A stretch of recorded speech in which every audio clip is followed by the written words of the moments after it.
Hello and welcome to Sterling Armory Sword Talk. This is episode 51 now. We just had our 50th. We just did yesterday, although these won't obviously come out day to day.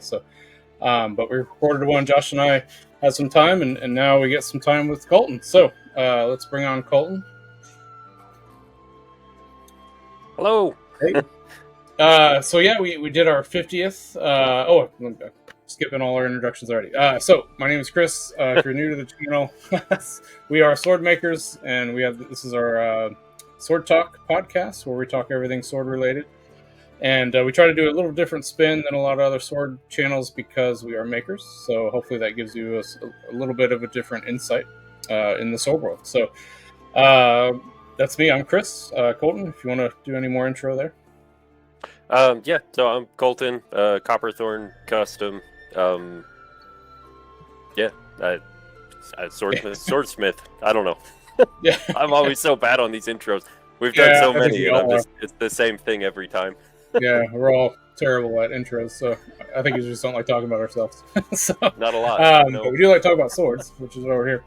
We had our 50th Sword Talk. Warbear and I were on, and we kind of recapped the events we just came back from, which is SoCal. And Colton was also with us, so Josh couldn't make it tonight, so I figured, we'll recap a little bit with Colton as well, because he wasn't here on the last one. So SoCal, we were talking about, it went very well. The new venue was fantastic. I didn't know if you had any thoughts on SoCal and how it went for you, SoCal was, like, as you were saying, that venue was way nice. Because I missed last year, but the year before that, and they had the vendors out kind of in that wind tunnel. We were in the wind tunnel. And it was, we weren't expecting it to be cold and windy, and nobody was packed for it. And it was a great show, obviously. And then this year showed up, hotels right there, nice hotel. It was really the nice. venue was fantastic. I wish I would have got there a day earlier to actually enjoy the hotel. But we didn't really got in super late. Didn't get there till 10 or 11 at night, and then was going every night until 10 or 11, or later. Yeah. Did you have any highlights, by the way? We were talking about yesterday. Josh's highlights obviously were the food. But yeah, mine were the cutting competitions. Obviously, are always great, but this year it was even better. And the new format, and then like all so we got the poofy pants at the one venue, and then we got Arms and Armor. We got those little spears. Those spears were awesome. Those honestly, those were a highlight because Josh had grabbed the two right immediately, or you grabbed one. Or two, I don't remember. They were just at the booth, and we just got to play with them the whole event. And it was pretty awesome. Nathan, if you're watching, I'm going to be buying more of those. So need those are fantastic. Yeah. And then I got that Principe. That was also another highlight. Highlight for me was Albion had a couple of their gladiuses there, which I've been looking to make my own for a little while now. So it was really. I was excited I could go over and handle theirs in person again and kind of just check them out, get me excited about it. So, Gladius. I'm sorry. Oh yeah, well that and then the Arms and Armor guys showed up with a couple more of the kind of complex hilt type stuff, and I was excited to go see that as well because that's also something I'd like to be getting into at some point. So I'm looking forward to that. That'll be pretty amazing. We don't do complex hilts often. I did some a while ago, but they're a royal pain in the neck, so we usually don't do them. But there's got to be a better way to do them. I just got to figure it out, or just weld and grind, right? So I don't think there's much past that. Like you got to hook it together somehow. So I think if I had a TIG and I could weld a lot cleaner, I think that would really make the whole process much nicer. It would for sure. Because my MIG is so dirty, so there's so much cleanup after. And the Roman pieces, I love Roman pieces. I don't make enough. I think I've made probably 10 or 11 gladiuses in my time, and a bunch of spada. Spadas for a while. Spadas were my favorite blades, and I used to actually make a bunch of those. If you get a chance, have we talked about Patrick Barda I at don't all? think so. No. I'll shoot you his stuff. His stuff is like at another level. Like it's way up there. I think he's out of Italy. I could be wrong on that. If I'm wrong, correct me in the comments, guys.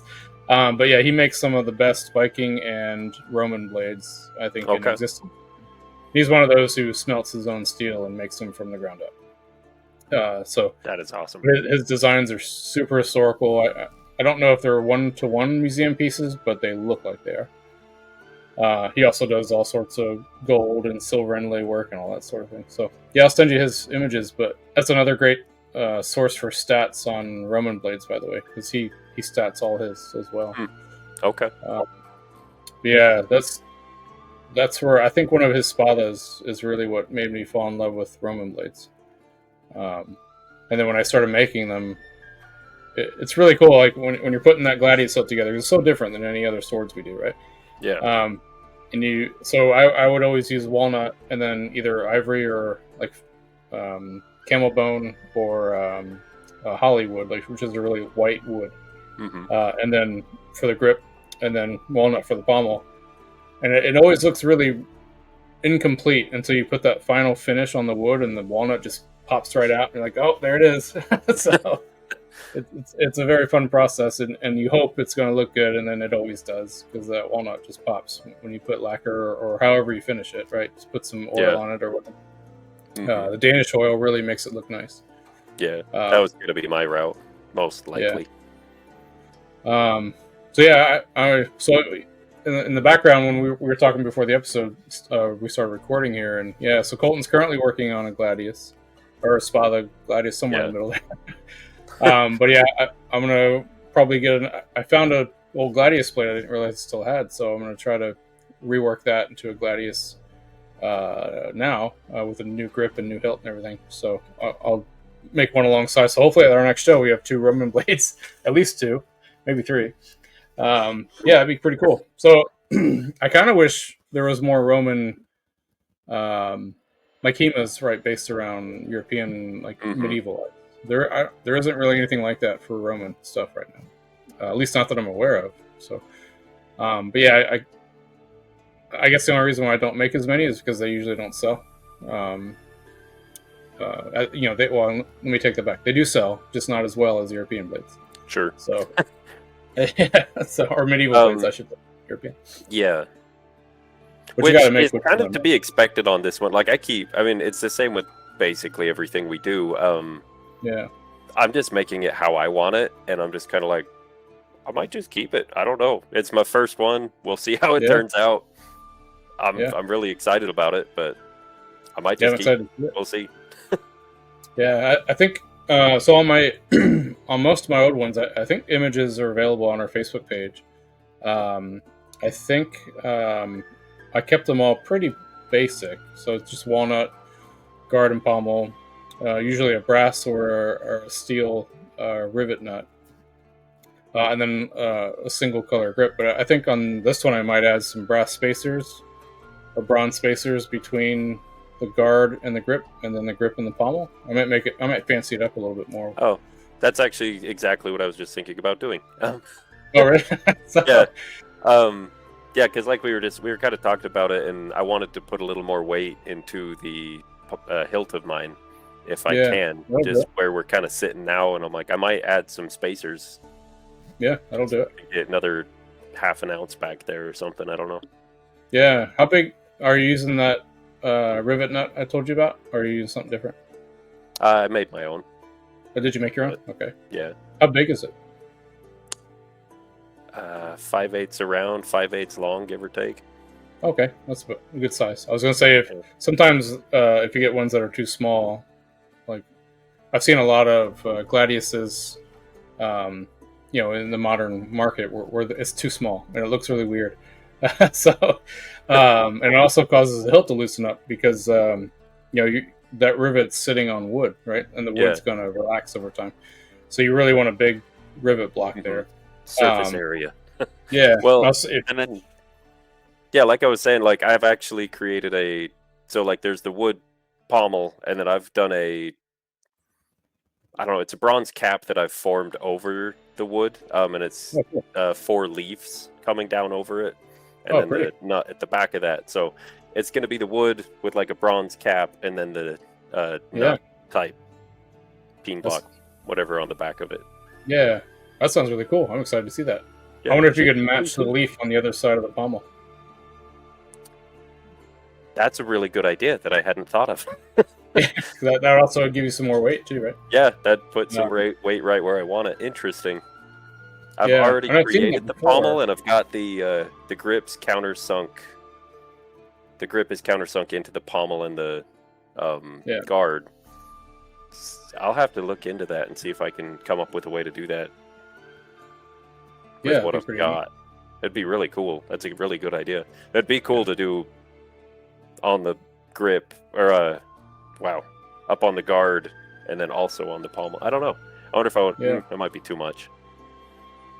I don't know. I like that Yeah, idea. I'm gonna see what's gonna happen with that. yeah. Well, if you're watching, if you guys are interested in Roman blades, let us know. Again, I love them. I would make more if they sold more. I would definitely make more. But now I just kind of want to make them. So I do have that spotted blade that's been sitting there forever. I should make that. So maybe I'll do those two at the same time. Yeah. So because it's our 50th and now 51st, Josh and I went through some old video takes of our favorite or things from the first 50 sword talks. So now that Colton's on, I wanted to grab 2 videos of him as well. So the first one, actually both of these are from the same thing, aren't they? Yeah, they are. So we did one of the, I don't know if this is one of your favorite things, but I know for me, this whole video was a lot of fun to do. And this was what? Was this last year or 2 years ago? 2 years ago. I don't think we did one last year. Oh, is that true? Yeah, I guess that's true. I don't think we did. Yeah. Yeah, that's right. So it's 2 years ago. But we had a very fun cutting session at Colton's place. So yesterday, Josh and I had some of the videos were not coming through clear when we were recording. So let's see if that happens here. But here's the first. We got 2 of Colton doing some nice cuts here with one of his pieces. Yeah, nice see if this works. So here's some slow-mo coming in with a tiny pumpkin. Look at that. That's one of your arming swords too, isn't it? Yeah. Yeah, look at it. I like the pose at the end too. Yep. So, you always gotta try to look good at the end, right? Oh yeah. And this is by far my favorite one. We might watch this twice. I'll show it first. Great slow-mo. Great jump. Beautiful cut. Oof. Yeah. So let's rewind that for a sec. Because if you notice Colton's reaction, he clocked the stand pretty hard. But I didn't notice the first few times I watched it. So this is actually included. This is part of. It was edited down, obviously, but it was part of that whole video. But what I didn't realize is that giant chunk of stand that went flying. Did you notice that? It took me like 3 or 4 viewings to actually see that. Oh, well, I mean, I noticed when I did it. You see me looking at it? There'll be a whole chunk of wood that goes flying. Yeah, that. Well, so I was trying to channel my inner warbear on that one because he's, you know what he does, and I am just not as good as him. I don't know. I nailed the stand. Yeah, that was pretty sweet, and no damage at all to the blade, obviously. No. So, that was a great piece too. That is that's like one of my favorites. I really liked that one. Yeah, if you do any more of those ring hilts, I mean, everyone's loving those. So Colton does some of the long swords with ring hilts, either 2 or single ring, and everybody loves those. I think. I honestly, I'm curious why. So I want to say one of the judges said they would not allow it in cutting, which I thought was surprising, because they said no, we got to keep to medieval European blades. It's like, well, in HEMA, most of what they're doing is 16th century, which, I mean, you had rings on blades starting in the 14th century, so why would you not allow a longsword with a ring guard? That could. I don't remember who it was that said that. So if you guys watching, if it's any of you guys watching that said that, let us know why. Because I think they should be allowed. Especially if a lot of HEMA guys are doing Mayor, or I think Lichtenauer also has a lot of ring guards. I think. Correct me if I'm wrong there. But yeah, 16th century stuff, especially, most longswords had ring guards on them, or either one or two, if not more complex hills. And same with 15th century that you start to see them too. So yeah, I'm excited to see more of those from you. Mainly because I know what it takes to make those things. Yeah, I don't know if you have any plans for any at the moment, but I do in the back of my mind. It hasn't. It's not started yet. So it is coming up. But my next Witcher based, I wanted to do one of their bigger double ring guard ones. Oh, that'd be cool. Right. So of the Witcher blades, those are probably the most historical looking. The ones that have the double ring guards. Really cool. So yeah, I actually had I forgot what I was doing, but I was playing with one of my guards the other day, and I totally forgot.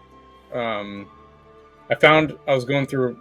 Obviously, we're building a new shop, and we got stuff in piles at my house right now, so it's a royal mess. But I found a guard where I cut 2 slits in each side, and I was looking at it. I was like, "Why did I do that?" And what I was attempting to do was basically you take your guard and it starts extra wide, and then you cut in, and then the pieces that you cut in you peel around, and then either put them like this and then weld them like that, or go or butt them together. But I was going to do them like where they come in and kind of angle across each other, which you see that in a lot of historical pieces, and that way you could have a ring guard on both sides without having to weld anything other than where they meet. And so I might try that again, because it's been years. That was probably like 2013 when that guard was, when I started that, and I never finished it. So that is a really cool idea. Yeah, it saves a lot of welding. So I don't know, I might try it again. Oh, yeah. I might also have to try that. Yeah. So we'll see. I do like having it all as one piece. The only way to really do that now, well, not the only way, but a good way to do that is just to laser cut the profile. Yeah. Just a lot of cleanup work, especially inside the rings where it's really hard to get to, or where the rings, where the the round is coming into the bar and you got to squeeze something in there. Yeah, the inside of the ring is like pretty manageable, but yeah, those points down in there are terrible. Yeah, so you have to file it, right? There's really no other way to. I guess you can get a slack belt in there if you angle it just right, but yeah, kind of depending on the you could. Yeah, it doesn't look as clean, and then also the way I was going about it is like I was beveling my rings around it, and in that slack belt, it's gonna round it out in there, and I wanted to keep it pretty crisp. So yeah, you have to file it then, right? I had to file it. Yeah, that's a lot of work. So you can see the price tag of the blade just going up and up and up and up. Yeah. But yeah, like I remember I did a single ring on a messer. It was a 2-handed messer that I did a really nice ring guard on. And I ended up doing as much finish work as I possibly could before I welded that thing onto the main guard. And I made it so that I would only have to weld where I could easily grind on the belt sander. So top and bottom, I didn't weld any of the sides. And I thought it might look bad, but it actually didn't look too bad. And it was the least amount of cleanup I ever had to do. So maybe if I ever do one again, I'll do it that way. But that one came out really well. There's images of that on our Facebook page as well. Cool. So yeah, I don't know if you've tried it like that before, where you completely finish the ring, completely finish the guard, and then you have your bevel for the weld to fill, and just top and bottom, and that way you can run that on the belt sander. So it worked. Yeah. Okay. Yeah. Yeah. The other idea I had with no welding was to pin them. The other idea I had with no welding was to pin them and rivet them, right? Yeah. I don't know if we ever did that historically. They must have at some point. but I don't think I've seen any historical examples of that. Although Nagels on Messers are all pinned, so you think a ring was probably pinned at some point. Yeah. So it's just not as strong, right? So Yeah. well. So yeah, so I guess coming up we have Combat Con. We talked about that yesterday as well with Josh. Last Combat Con, so it's kind of sad, huh? Yeah. So this will be your second or third. I can't remember how many you've been to. Your second, Third? I think? Or is it your third? Okay. I think third. So yeah, we'll have. I don't remember. Yeah, if we do Queen's Gambit, I think you probably wouldn't be able to make that one. But Combat Con, I don't we definitely hope to be there. Yeah. So maybe with Gladiuses will be done for Combat Con. Right? You know how it is. I just said I want to keep it, but it'll be down there. Yeah, I want to see it if anything. So yeah. We were also talking about yesterday how if this is indeed, or if Combat Con does move instead of this being the last year, we're all hoping it goes to Salt Lake, right, which is right up by you. Yeah, that'd be awesome. And merging with Blade Show West would be amazing. I doubt that'll ever happen, but I think that would be amazing. So Blade Show West is a different weekend though this year than the tournament, right? It's like the week before or something like that. I don't know. I don't remember. Salt Lake Open is happening this year, and we definitely want to go to that in October. But I think Blade Show West is either the week before or the week after. So yeah. Okay. Yeah. Interesting. Yeah. Blade Show will be good. You went last year, didn't you? Yeah. I don't think we ever actually talked about how it went last year. So, did it go like? Did you take any footage or anything, or did you film anything? No. Valiant was there, so that's half the reason I went. I mean, half the reason is because there's a lot of awesome blades and materials and stuff. But yeah, Valiant was there, so we went up and saw those guys. Always a good time. Yeah. Absolutely. Yeah, they had a nice setup going. A lot of sweet swords. That was about it. Zombie Tool was there with some swords. I don't know if there was any other swords there. Really? We need to think about setting up a booth either at West or Texas or Atlanta would be ideal for me, but I know that's a hike for you guys. Yeah. But that's the biggest of the blade shows, right? So it may take us I think if you put in for a booth, it may take a year or two before you actually get it. So yeah. But yeah, so if you guys watching, if you guys do blade shows as well, let us know if you'd like to see us there. It's usually not like a sales type thing, like we do at HEMA events and run fairs and other events. But I mean, you can sell stuff there. It's just usually not as big for swords because it's usually knife based.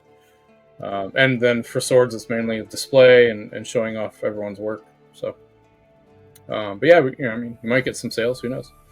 Yeah. So, alrighty.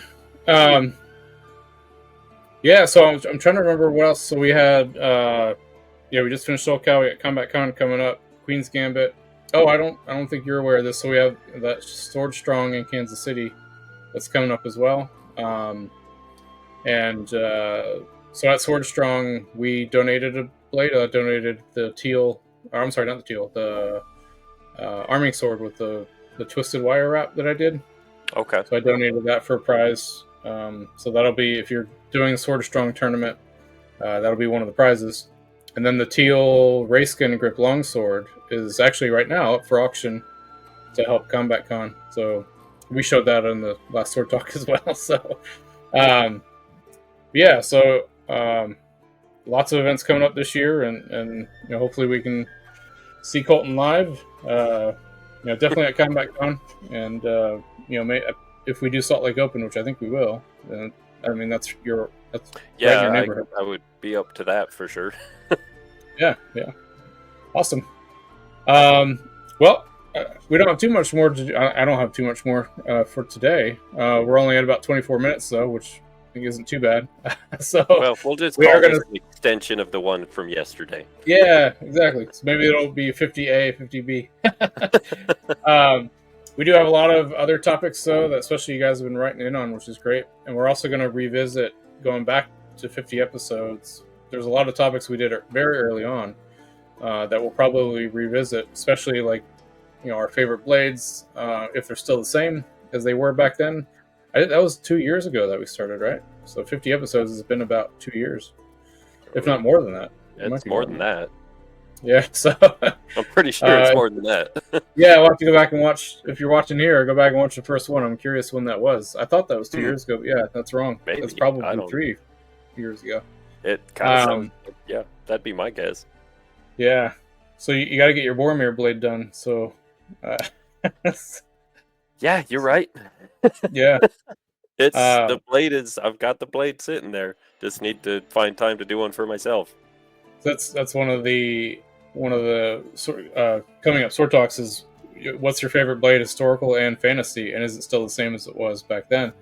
And I'm pretty sure yours is still Boromir, right? So I'm spoiling. You can't talk about it. That's spoilers. Gotta save it for the episode. Yeah, I think mine might have changed because there's some new cool stuff coming out, but yeah, we'll see. So alrighty. Oh, you know what I never did? I should probably. Well, so I usually start sword talks with what we're drinking. Because I forgot, we'll end with it now. So, I don't know. Did you grab a drink? Because I've been sipping on my gin and tonic here the whole time. I just have Dr. Pepper. Oh, there you go. That's pretty fancy. I did want to. I wasn't sure what gin this was last episode, so I wanted to grab the bottle. So this stuff has been popping up locally. I don't even know how to pronounce that, but it's an Irish botanical gin. Apparently, I just took a very strong sip, but it's really good. So, and it's right down the street from us. So, really good stuff. Oh, that's cool. Yeah. Alrighty. Well, thanks guys if you're still with us here. Thanks for joining in Sword Talk 50-B. Yeah. And we'll pick up on the next one. And if you have any topics to send in that you want us to talk about, especially from the maker point of view, please let us know. And we'll be excited to do it. And we'll also have some special guests coming up as well. So, Colton, thanks for jumping on. And hopefully all three of us will be able to meet on the next one. Yeah, hopefully. It's been a minute. It has been. Yeah, it's too long. Yep. So, this is our chance to hang out as friends as well. So, yeah, we definitely enjoy doing that. So, alrighty, well, take care, guys. Yep.